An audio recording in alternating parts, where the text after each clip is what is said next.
सच्ची भक्ति की पहचान क्या है? क्या बिना प्रेम के भक्ति संभव है? पहले मान लिया कि शालिग्राम भगवान है, राम जी हैं। भाई प्रतिमा में पहले गुरु बताया कि ये प्रतिमा हनुमान जी की है, इसमें हनुमान जी, इसमें राम जी हैं। भगवान श्रीमन नारायण कौन है, इनको जानने का मार्ग क्या है और इनकी भक्ति कैसे की जा सकती है प्रभु जी? अब पूर्ण रूप से जो है भगवान अपने शक्ति सहित जो है प्रकट होते हैं अपने अवतार में। भक्ति और ज्ञान में कौन श्रेष्ठ है? क्या भक्ति करने में कर्म मिट जाता है? गुरु दीक्षा लेने का सही समय और कोई उम्र भी होता है? गुरुदक्षा तो भगवान गुरु मंत्र और सामान्य मंत्र में क्या अंतर होता है? इंद्रियों की तृप्ति शांति के लिए किसी लड़की या किसी स्त्री को विचार सोच लिया, वहां पर हम गलत हो गए।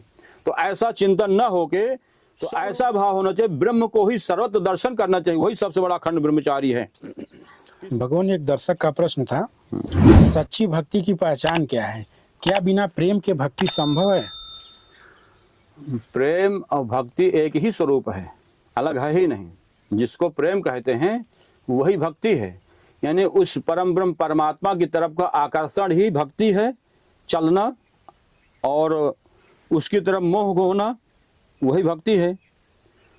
तो जो भक्ति है यानी उस परमात्मा की तरफ जो है खिंचाव, मोह, यही भक्ति है। इसी को प्रेम कहते हैं। यही ब्रह्म का स्वरूप है, यही ब्रह्म का स्वरूप है।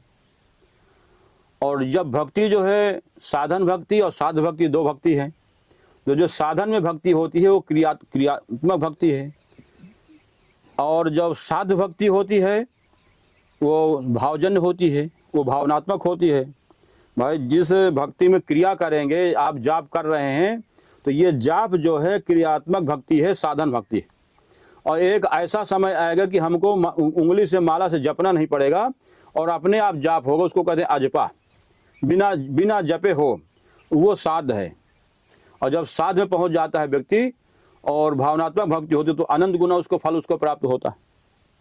और उसी जाप में वो समाधिस्थ हो जाए, उसकी समाधि भी लग जाती, उसको अपने आप का होश नहीं हम कहाँ बैठे हैं, कहाँ किससे बात कर रहे हैं। वो जपते जपते भगवान से, ठाकुर जी से भी उसकी वार्तालाप होने लगती। ऐसी भक्ति है साध भक्ति। तो साध भक्ति तो बड़े बड़े सिद्धों में और जीवन मुक्त में भी पाई जाती है। और साधन भक्ति जो हम कर रहे हैं तो साधन भक्ति से ही ऊपर उठेंगे। लेकिन भक्ति तो एक दोनों वही है भाई, ये साधन में है और एक साध है। तो एक में क्रियाजन है और एक बिना क्रिया के है। एक जपने वाली क्षमता से है और एक अजपा है। तो साधन भक्ति से धीरे धीरे ऊपर उठेंगे।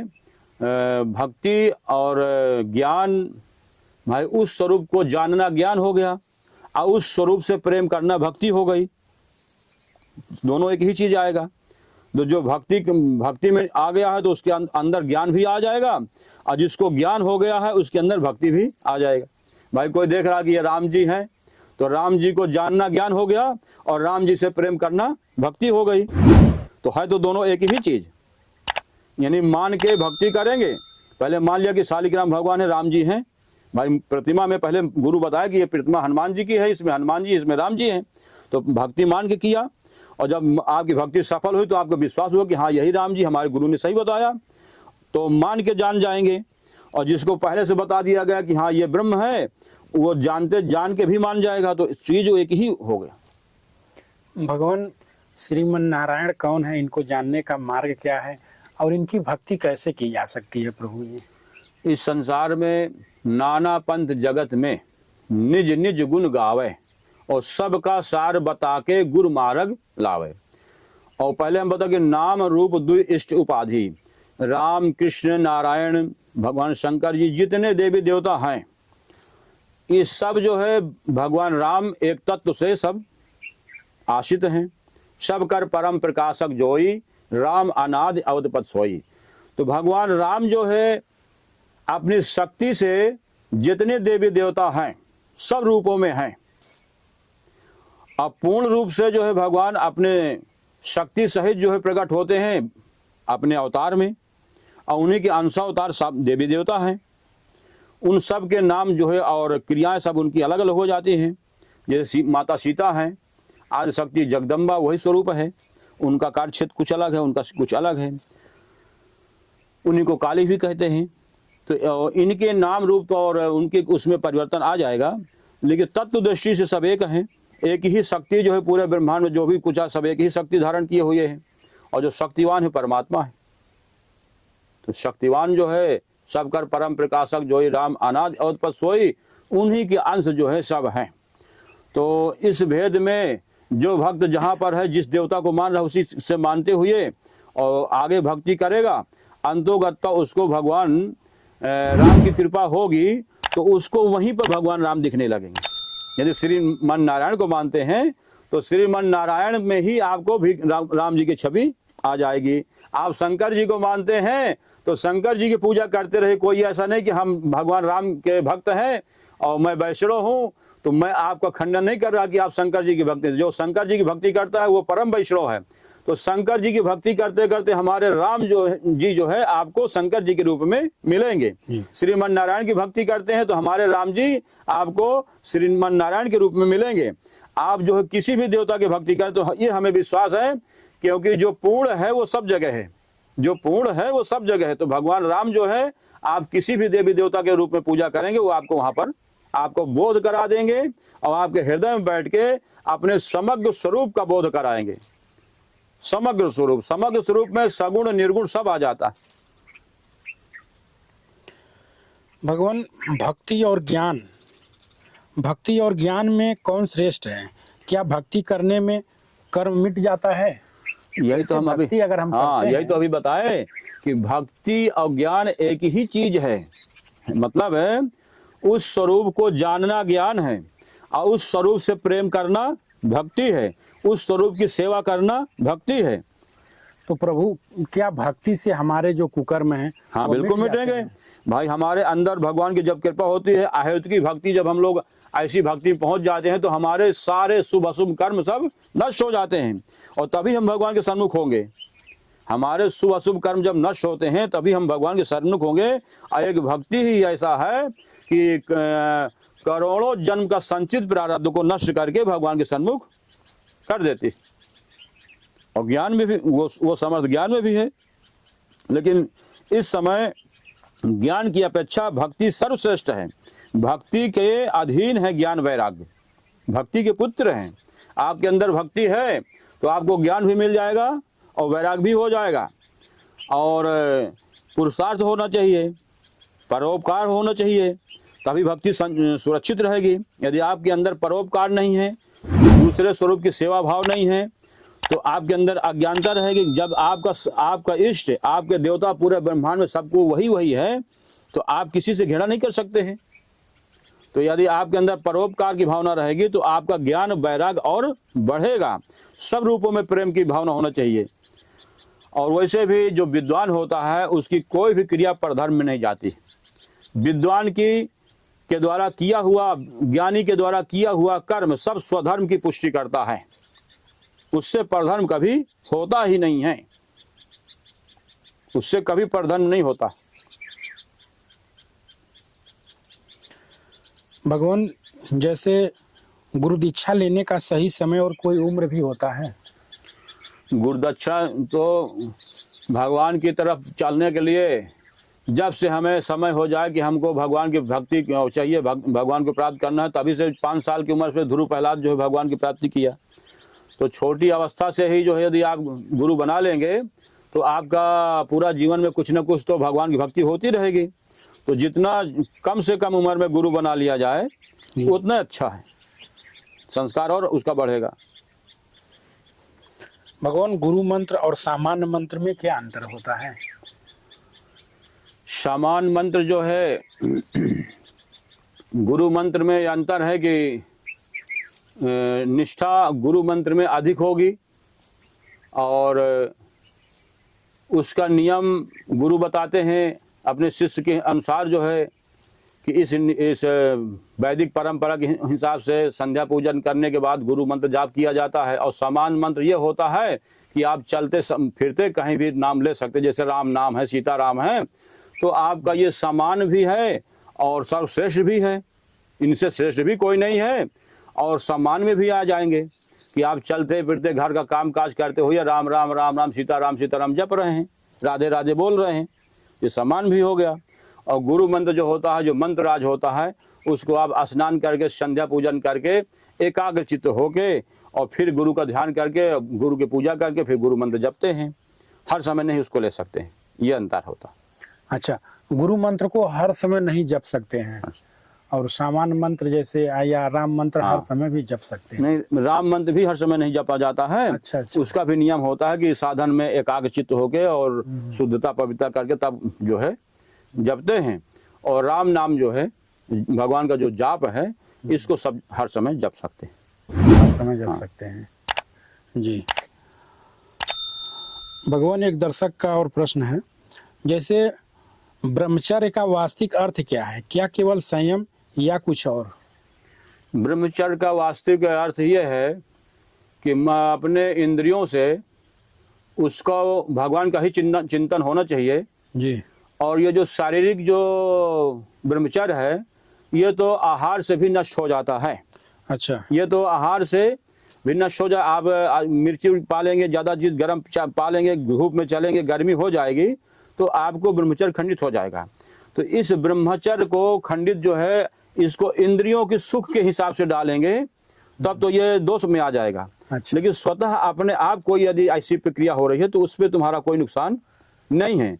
इंद्रियों की लोलुपता के लिए जो भोग करते हैं, वहाँ दोष है। और ऐसे समान रूप से आहार से भी ब्रह्मचर्य नष्ट होता है, सर्दी गर्मी से होता है, तो इससे आपका कोई नुकसान नहीं है।